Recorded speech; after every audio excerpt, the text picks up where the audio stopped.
Hello my dear friends, welcome to my channel. చూస్తుంటేనే అర్థమైపోతుంటుంది నేను ఈరోజు టమాటా పికల్ పెట్టబోతున్నానండి. ఫస్ట్ టైం పెడుతున్నాను. టేస్ట్ అయితే చాలా బాగా వచ్చిందన్నారు ఇంట్లో వాళ్ళు కూడా. ఈ విధంగా ఒక 2 కేజీలు టమాటాలు అయితే తీసుకొని శుభ్రంగా వాష్ చేసుకొని తుడిచేసుకొని క్లాత్తో పక్కన ఆరబెట్టేసుకున్నాను.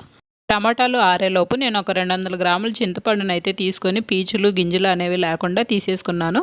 దాన్ని కూడా ఈ విధంగా ప్లేట్లో కొంచెం సేపు అయితే ఆరబెట్టుకున్నానండి. చెమ్మ ఉంటే తొందరగా పాడైపోతుంది. ఇప్పుడు టమాటా ముక్కల్ని 4 భాగాలుగా కట్ చేసుకొని ఈ విధంగా స్టవ్ పైన వేసుకొని చింతపండును కూడా వేసుకొని బాగా దగ్గరగా అయ్యే వరకు అయితే ఈ విధంగా ఉడికించుకోవాలి, నీరంతా ఇంకిపోయే వరకు.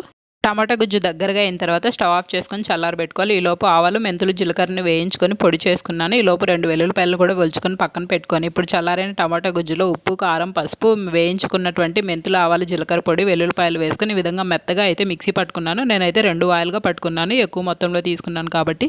ఇప్పుడు పోపు కోసం స్టవ్ మీద కడాయి పెట్టుకొని కొంచెం ఎక్కువగానే ఆయిల్ వేసుకోవాలి పచ్చళ్ళలోకి, అప్పుడే పాడవకుండా కూడా ఉంటుంది. ఆవాలు, జీలకర్ర, వెల్లుల్లిపాయలు, ఎండుమిర్చి, కరివేపాకు వేసుకొని అవన్నీ బాగా ఫ్రై అయిన తర్వాత ముందుగా కలిపి పెట్టుకున్నటువంటి టమాటా పచ్చళ్ళలో వేసుకొని మొత్తంగా కలిపేసుకొని ఒక 8 బాక్స్లో పెట్టుకుంటే ఒక 2-3 మంత్స్ వరకు ఫ్రెష్గా ఉంటుందండి. ఒకవేళ మీరు ఫ్రిడ్జ్లో పెట్టుకుంటే 4 to 5 మంత్స్ ఉంటుంది. మరి మీకు ఈ రెసిపీ నచ్చినట్టయితే లైక్ చేయండి.